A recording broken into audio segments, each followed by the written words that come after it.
Halika, pahinga ka muna. Pasensya na at iniwan na kita doon. Hindi ma, okay lang. Napagod na ako, anak. Okay lang po yun, makaya naman pa mag-isa. I'm sure miss na ni Tori ang kwarto niya. At matutuwa yun na makakita na iba na yung decorations ng room niya. Oh, what's wrong? Masama ba pakiramdam mo? Bakit parang matamlay ka? Hindi ba dapat, anak? Masaya ka, excited ka, you're in high spirits.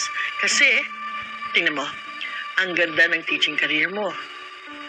Magandang relationships mo kay Jordan at kay Leon. Oh, tapos ang mga bata, they're growing up well, healthy. Anong gumugulo sa'yo? Alam ko naman po, Ma, na I have all the reasons para maging grateful at masalamat. Pero kasi, ewan ko, Ma, swerte ko rin na nakabangon na ulit ako sa mga pangyayari from last year. Kaso lang, What, baby? What is it? Ma, kasi eksaktong isang taon na mula nung nabalita ang patay na si Shaira eh. Aya? Pero hanggang ngayon wala pa rin bangkay na nahahanap.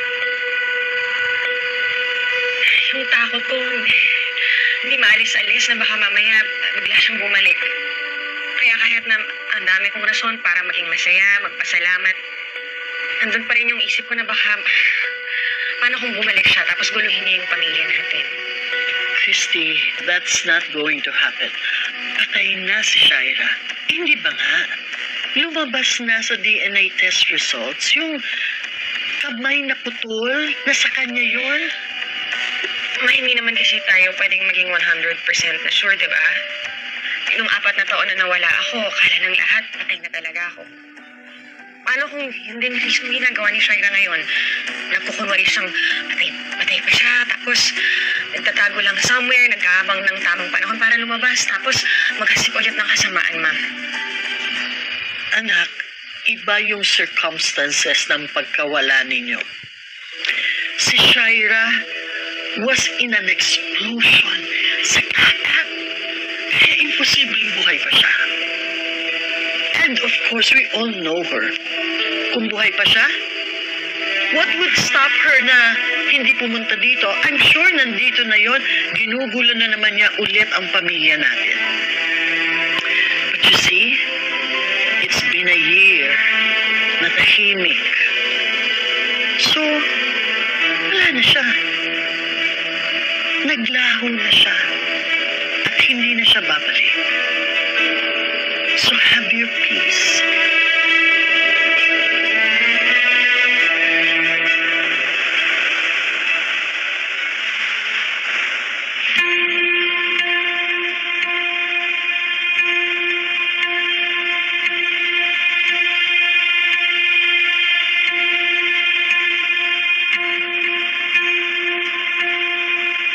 Smile! Today is a new day.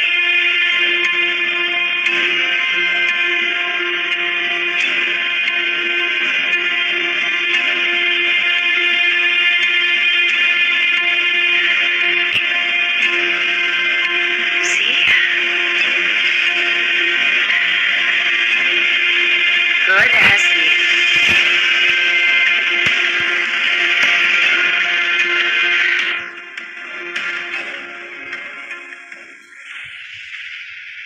Wago, ayos na ba yung sasakyan ni Mr. Mauricio? Ay, oo. Ready for pick up na yun. Palabas ko ba na ng garahe? Oh, sige. Sabihan ko na. Sabihan ko yung tauhan natin.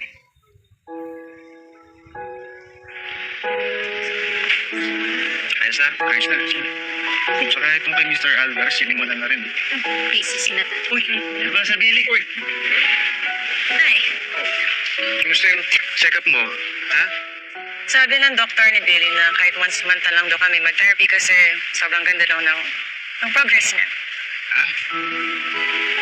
Nako, nagulat nga yung doktor eh. Kasi ang dal-dal-dal-dal na daw ng anak ko. Binigyan na po ako ni Flo ng clearance para makapag-aral ulit. Yan. Kung okay lang sa'yo, sasamahan ko na siya mag-enroll bukas. Ay, Sigurado ka ba? Baka naman hindi mo na naasikaso yung hotel mo. I'm just making up for last time. Tsaka na-train ko na maayos yung mga tao ko sa hotel ko. Ang priority ko ngayon is nagampanan tong pagiging nanay ko kay Dave. O, sige na. Dahil dyan, kain muna tayo, ha? Uy, tara, sakto. Gutom na ako. Okay.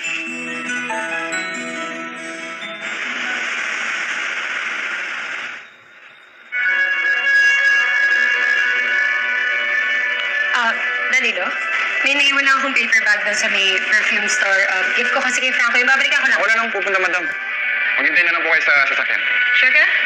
Okay, thank you.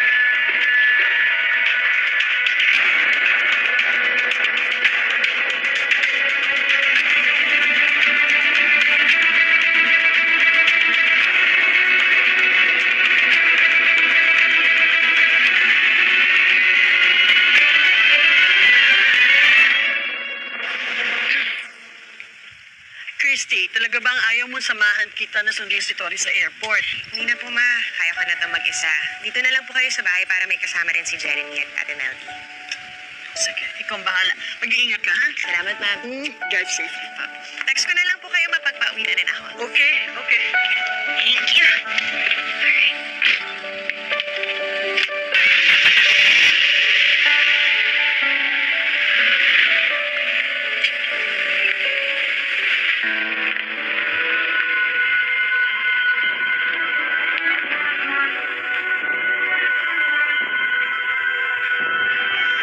Sundan mo yung kotse yun, man.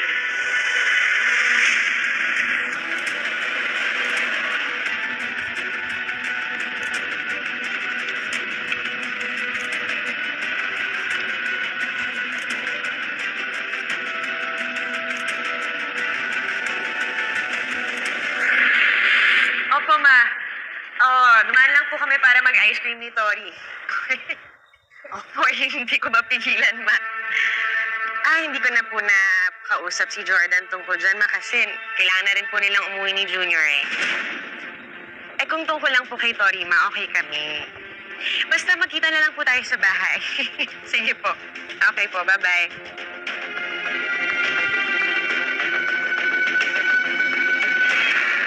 Hayop ka, Christy. Dahil sa'yo, tinalikuran ako ni Jordan. Nawala rin sa akin ang anak ko. Kaya magpakasaya ka na. Dahil bilang na ang maniligayang araw, sisirain ko na ulit ang buhay mo.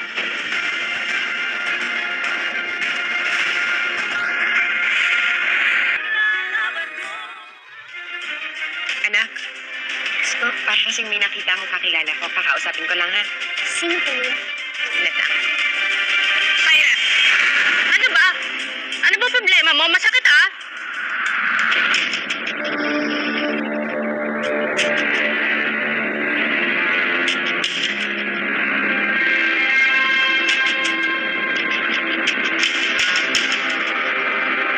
Halika na, anak. Uwi na tayo. Sino po siya? Hindi ko pala kakilala, eh. Sige, ako na pumunta sa sabi.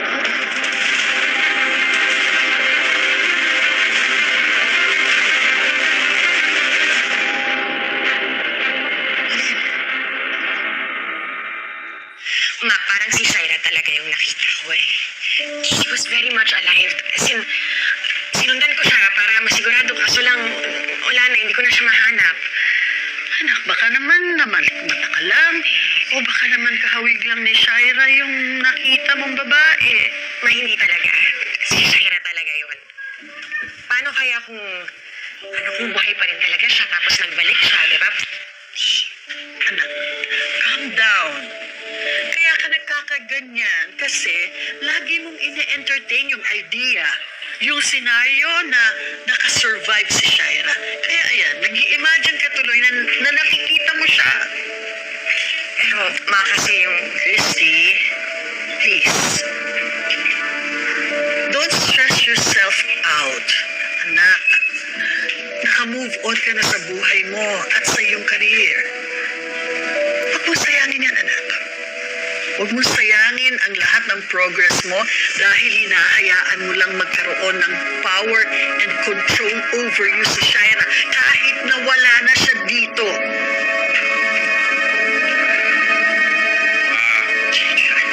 Magandang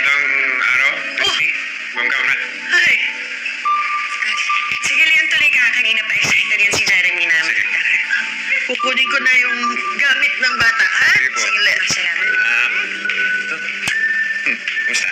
Okay lang po.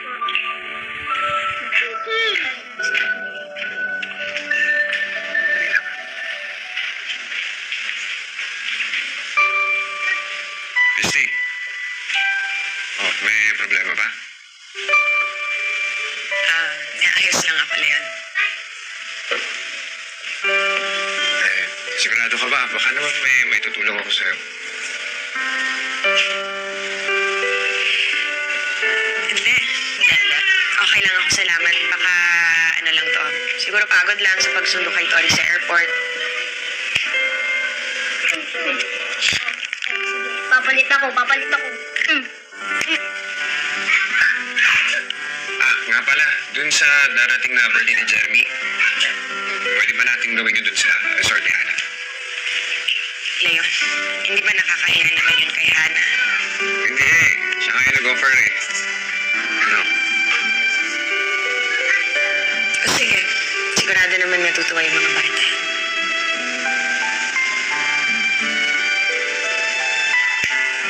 O sige.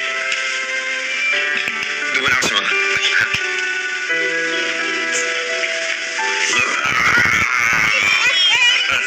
Gulat ka. Daddy, ano? Sir, thank you for considering me to be part of your team. Actually, you came highly recommended. We have spoken to the organizer of the event you have handled.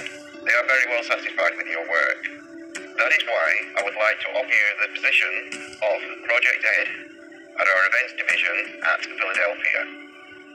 I have emailed you the job offer and relocation package for you and your nephew. Wow, I don't know what to say, sir. This is really an amazing opportunity for me. Well, just say that you accept the offer, so we can immediately arrange everything. Mr. Smith, I'm really interested in this job. But if it's okay with you, can you still give me time to think about it? Well, don't think too long. We need somebody to fill this post immediately. Yes, I understand. Thank you.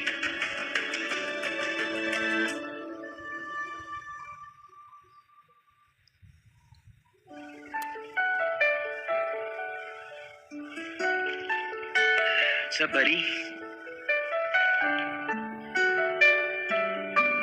What's up? Ano sa tingin mo? Tanggapin ko may job offer. Laking break nun. Pag tanggapin ko yun, panigurado secure ko na ang future mo. Masusuportahan ko pa si Tori. Kaso, pag nangyari yun, hindi natin makikita masyado si Tori. Pati si Christy hindi ko na makikita. Kaya ko ba yan?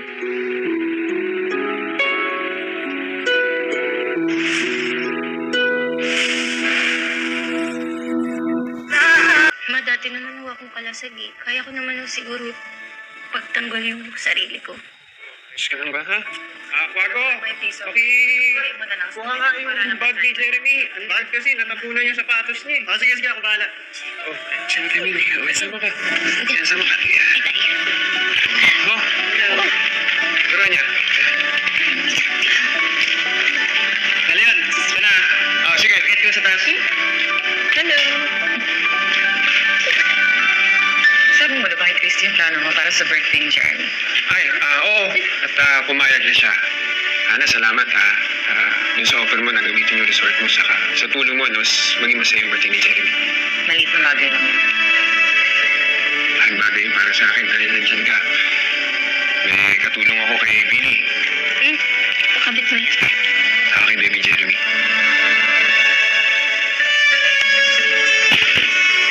Ang dami yan ha. School supplies na Billy.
She's okay.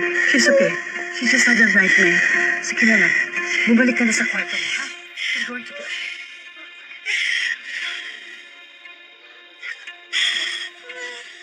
Hinga ng malalim. Hinga ng malalim. You're safe here. You're safe here. I'm with you. Parang sobrang totoo mo eh. Parang nandito si... Parang gusto niya akong patayin. Hawak niya yung leg ko. Anak. Panaginip lang yun. Hindi totoo yun. Stop thinking about Shaira. And don't allow yourself to live in fear. Wala na siya. Kalimutan mo na siya. Patay na siya. Hindi na siya mabalikan.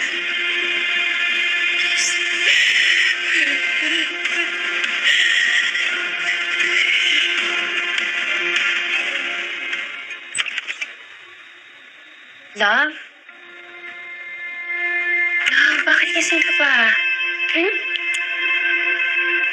Sa pag-alin, you like the way you say that. Habang natatawa siya, hindi ka napakta. I'm so sorry, my phone died. Bakit ka nga umalis nang hindi kasama ang mga bodyguard mo? Diba, yun nga ang dahilan kung bakit ko inassign si Danilo sa'yo para may magprotekta sa'yo. May nakita kasi ako mga street kids eh. Mukhang hindi pa sila kumakain kaya dinala ko muna sila sa restaurant tapos pinasyal ko sila. Ewan ko parang na-inspire ako because of you. Mahilig ka rin kasi tumulong eh. Gaya nung ginawa mo sa akin before.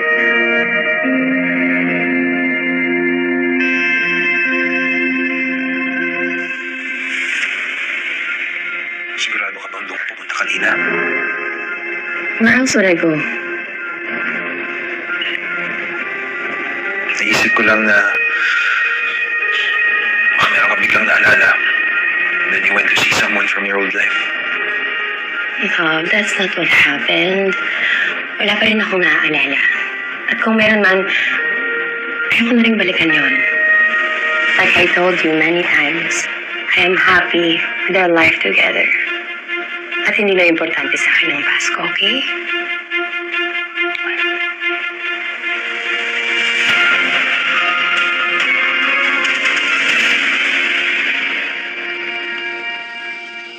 Nak, okay ka lang ba? Okay lang ako, ma. Siguro kulang lang talaga ng tulog gawa ng panaginip ko kagabi.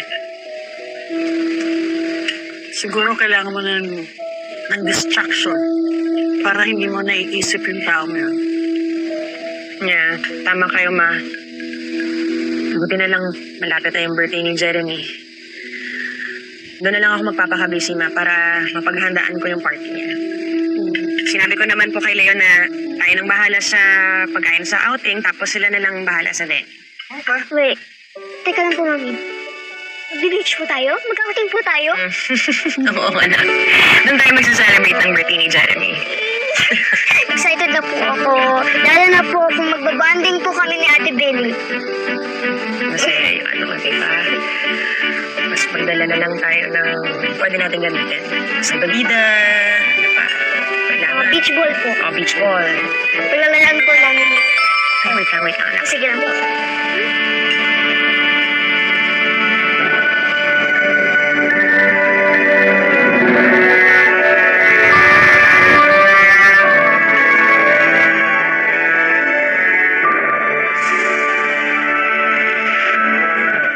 Gusto ko nga palang magpasalamat sa'yo, kasi pumayag ka na dito i-celebrate yung birthday ni Jeremy. Basta mapapasaya ko si Rian, I'm willing to do anything. Samahan mo lang ako. Maganda daw doon. Saan si Billy? Nandito lang yung kanila eh. Ewan ko kung saan nagpunta. Ano kasi Hanan, nung nabanggit niya sa akin na mag-island na hopping daw sila eh. Kasama niya si Tori at si Quavo. Hindi ka nag-iisip. You don't think ahead.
अस्सलाम friend, welcome करते हैं आपको अपने YouTube channel study very easy में। दोस्तों, आज की वीडियो में मैं आप लोगों को बताऊंगा, जैसा कि आपको पता है कि पिछली वीडियो में मैंने आपको बताया था कि आप लोग कैसे ऑनलाइन अर्निंग कर सकते हैं विदाउट इन्वेस्टमेंट, जिसमें मैंने आपको यूट्यूब, फेसबुक और अदर जो प्लेटफॉर्म हैं वो उनके बारे में बताया था। लेकिन आज की वीडियो हमारी कुछ उससे हट के है, ठीक है, जिसमें मैं आप लोगों को जो मुकम्मल तरीके के साथ जो है ना समझाऊंगा, गाइड करूंगा, और बहुत अच्छे तरीके के साथ आप लोगों को समझ भी आएगी और आप लोग जो है अपनी इनकम स्टार्ट कर पाएंगे पहले दिन से ही। जी हाँ दोस्तों, आप लोग पहले दिन से ही अपनी अर्निंग जो है ना वो स्टार्ट कर पाएंगे। लेकिन इसमें दोस्तों इन्वेस्टमेंट होगी और आप लोगों की अर्निंग जो है ना वो स्टार्ट हो जाएगी। तो आपको पता ही है, जैसा कि आपने सुना होगा कि ये भी समझ लें कि क्रिप्टो करेंसी की तरह ही है, ठीक है, जिसमें जो है ना ट्रस्ट वॉलेट नाम से एक ऐप है जिसमें जो है ना वो अथीरियम और इस तरह के जितने भी जो कॉइन्स वगैरह हैं वो लगाने पड़ते हैं, INF और इस तरह जितनी भी हैं, ठीक है।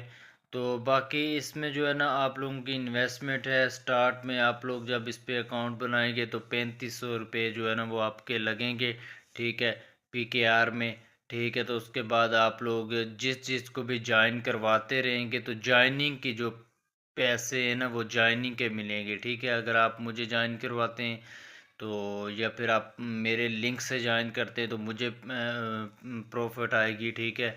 तो इसी तरह आप अपने लिंक से जो है ना लोगों को ज्वाइन करवाएंगे, एक चेन की तरह ये चलता है, ठीक है। तो आप लोग जितने ज़्यादा ज्वाइन करवाएंगे लोगों को तो इतना ज़्यादा जो है ना प्रॉफिट आपको मिलता रहेगा, ठीक है। आप मिसाल के तौर पे मैं अगर आपके लिंक से ज्वाइन हुआ हूँ, ठीक है, तो आप को फ़ायदा होगा। अगर मैं अपने लिंक से आगे ज्वाइन करवाता हूँ लोगों को तो फिर भी आपको उसकी कुछ परसेंटेज जो है ना वो जाएगी। जैसा कि मतलब मेरे लिंक से आप आए हैं, ठीक है, तो आप अगर किसी और को ज्वाइन करवाते हैं तो उसका फ़ायदा मुझे भी होगा, ठीक है। तो इस तरह का है। तो थैंक्स फॉर वाचिंग, मिलते हैं नेक्स्ट वीडियो में। ये एक बहुत ही ज़बरदस्त किस्म की ऐप थी जिसके बारे में मैं आपको बता रहा था, ठीक है। तो थैंक्स फॉर वाचिंग, मिलते हैं नेक्स्ट वीडियो में। तब तक के लिए अपना बहुत सारा ख्याल रखिएगा, दुआ में याद रखिएगा। अल्लाह हाफिज़ and study very easy channel को सब्सक्राइब करें, लाइक करें, शेयर करें। अल्लाह हाफिज़ एंड गुड बाय। हेलो दोस्तों, वेलकम करते हैं आपको अपने यूट्यूब चैनल पे। दोस्तों, आज की इस वीडियो में आप लोगों को बताऊंगा कि आप लोग कैसे यूट्यूब के लिए थंबनेल बना सकते हैं, ठीक है। ये जो ऐप है इसको यूज़ करके हमने जो है ना थंबनेल बनाना है, ठीक है। पिक्सल लैब ये आपको प्ले स्टोर से मिल जाएगी और आप इसमें इजीली कोई भी थंबनेल जो है ना वो आप लोग बना सकते हैं। ये पिक्चर हमने वहाँ से ली, ठीक है। इसके अंदर जो है ना इस तरह एडजस्ट कर लेंगे, ठीक है। कोई भी साइज़ आप रख सकते हैं इसका। ये देखें, इसमें कस्टम भी रख सकते हैं, स्क्वायर भी रख सकते हैं, प्रोफाइल भी रख सकते हैं, और ये यूट्यूब चैनल बैनर भी बना सकते हैं। यूट्यूब थंबनेल, हम थंबनेल बना रहे हैं तो यहाँ से थंबनेल वाला सेलेक्ट करेंगे, ओके करेंगे, ठीक है। तो यहाँ से हम कोई भी टेक्स्ट वगैरह इसके ऊपर लिख देंगे, कोई भी टेक्स्ट लिख सकते हैं, जैसे ये मैं लिख रहा हूँ, ठीक है। यहाँ से ओके कर देंगे और यहाँ पर इसको एडजस्ट कर देंगे। तो यहाँ से इसको कलर वगैरह दे देंगे, ये देखें।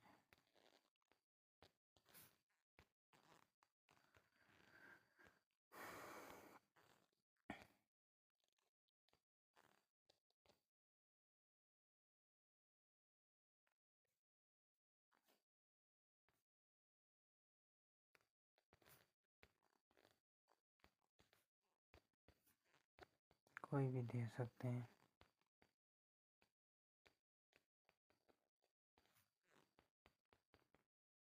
ये देखें, ठीक है।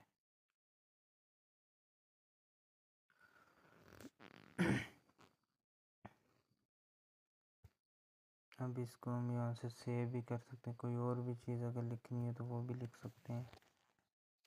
कोई और टेक्स्ट अगर लिखना हो तो लिख लेता हूँ न्यू। यहाँ पर एडजस्ट कर लेते हैं कहीं, ठीक है। कहीं पर भी आप लिख सकते हैं। यहाँ पे लगा देते हैं इसको।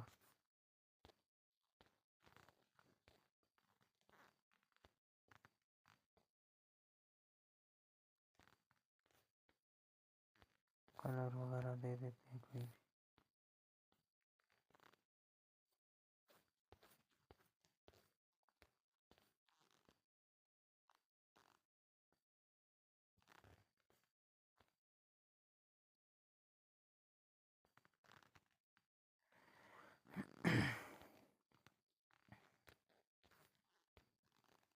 ये देखें, तो इस तरह फिर यहाँ से सेव करेंगे तो बस एक्सपोर्ट हो जाएगा हमारे पास। तो यही छोटी सी वीडियो थी जो मैं आपको बताने वाला था। तो थैंक्स फॉर वॉचिंग।